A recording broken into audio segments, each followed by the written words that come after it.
Hey, what's up, boys? Hope everyone's having a great Sunday. So we're gonna look at MEXC shitcoin POGAI. Again, all these MEXC coins, they're all gonna be pump and dumps. They're all gonna have a level that you fade. But the thing is, the challenge is they're always going to keep pushing it up. So I mean, it depends on funding, depends how many people are trying to turbo rage short.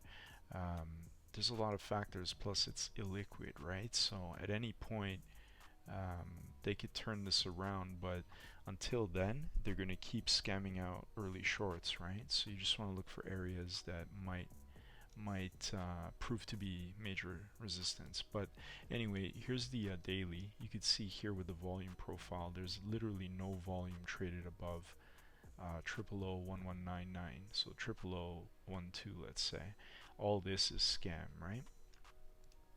So you don't really know how it's going to react to anything above there, right? Because there hasn't been history and there's no real historical data. But the one thing we do know, I'll eliminate this, and you could see up close on the 4-hour, 12-hour, you have a classic crab. The only thing is this projection is above the 3618, so it's not valid in that sense. But other than that, you have your 5-0 retracement, 1618 D point here.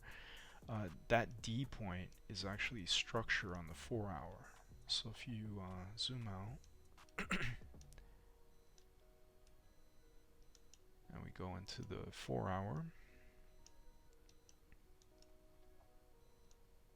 sorry, the ruler on my mouse is pretty busted. It's not reacting the way it should. But if you go on the 4-hour here, you'll see there's a bit of an order block before the big push down that broke structure here and then continued the fade down. So this area right here could be a bearish order block where it gets rejected. So I'd expect some resistance here. Also, that 1618 at structure is basically right where the candle bodies start forming for the order block. So I'd imagine there's going to be some resistance. Also, I've marked in a range POC, and the way I'm using it is everything below here had the volume. Everything above, there was no volume. This is the scam zone. Within that scam zone, or above this point of inflection, you'll see the majority of the volume is traded in this node. So right around 2202. If I just get rid of that, you'll see that's their point of control for this. So everything is kind of lining up in this range where you have structure and the POC in a very tight range over here. So this is an area of interest on a short, especially when you overlay the 1618 projection for this wave structure. I think this area is going to get faded. Now, if it keeps scamming up, let's say funding is deep negative and people are continuing to short it against trend, it can easily pop up from there because there's no volume above, right? So there's no real resistance if it wants to go up. Now, the other thing to note on the 4-hour, there's an external high here. So you can see this candle was a rebalance on this wick.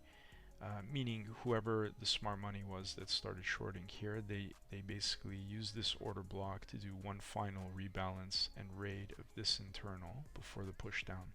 So they've probably already mitigated their position, and now they're just looking to take out anyone that shorts here using this wick. So as we approach here, people are going to try to start shorting this thinking that's resistance, but all they're going to be doing is contributing to the liquidity pool. So that's going to be a target at some point. They're going to spike it into the external high if we get above this point of interest here. And then the last area to consider is this block right here between 3432. All I'm doing is I'm applying a mean threshold to the final bearish order block right here. So I mean there's two schools of thought on where that mid would be. It's either candle body high to candle body low on the order block, and then the mid would be between the two. And then I've been using wick to wick. This one is a little sketch though, because this upper wick is, you know, like 1.5 times the lower wick here, but also combined wicks are 3/5 of the candle size, right? So it's not the most accurate depiction of what the mean threshold should be. So anyway, if you overlay the two mean thresholds are in this range, and that's an area where I think you could have a cluster of supply waiting. And again, if you zoom out on the 4 hour, you just look at these candles right here as a cluster of supply zone. So then we'll go into 12. So it's a 12-hour supply right there. So I'd imagine this is probably going to get faded somewhere around here. But if they decide to keep extracting liquidity, they'll push it into the external high, depending on how weird things get. The other thing to know, audio's harmonic is brilliant. So if you overlay that one here, you're basically connecting the 4-hour external high as your anchor to the low here, corrective retracement to the 50% fib, higher low, under the 786, and then project to the 886. So this harmonic is the perfect bat, where basically you have a perfect 50% fib retracement of the impulse down, and then you get a 2.0 projection to your 886. So this is as perfect and clean a harmonic you're going to find, which is why this could be a target too, where you would look for a potential fade. But I believe if it gets here, they're likely to take the external. So this range right here would actually be my real target. 886 is just an area to put an alert so you're aware when prices, you know, coming up really fast. So if you see energy here at the 886 into the external high, that's where I would start looking for the fade. And the model would be something like this. Say that's your external high, right? I'll just draw it out real quick here. That's your external high.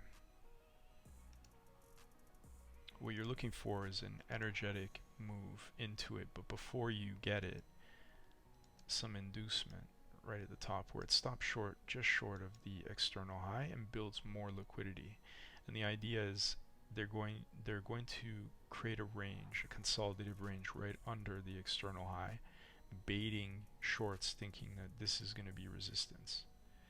But the whole thing is their stops are going to be above that external high. So if you see a range start forming on the 15-minute or the 1 hour, then expect this range to be a classic AMD model, where essentially they're going to push it up, trigger the stops right here on the buy side, immediately fall back into the range, and then look for this previous level to behave as resistance, and that's where you're going to short. So that would be the early short. The other way to do it would be within this leg of the move, when it comes back into here. Actually, this would be it. Hold on, let me just pull this. Look for an imbalance created here, or look for a breaker or an order block. So this would be your order block or imbalance entry, and then over here maybe you get a low time frame like a 15-minute or 5-minute order block here. So on the flip side, maybe they hold as support here, but if it retraces back into it, this will be your breaker, and that would be the I guess the easier short of the two. Like, this is going to move real fast, so not many people are going to get the top. This is going to be the second potential entry, and this is your second leg or third entry, where you have a breaker, and potentially with the breaker you'll have an imbalance formed right below or inside of it, like that. So that's the setup. Hopefully this model plays out. Look for it at the top. Right now they're doing the classic pump and dump scam, where they're basically they had a consolidative range here, first leg up, nice push up, expand, consolidate, expand. At the top it's going to have a blow off at some point, so we're looking for that blow off. Alright guys.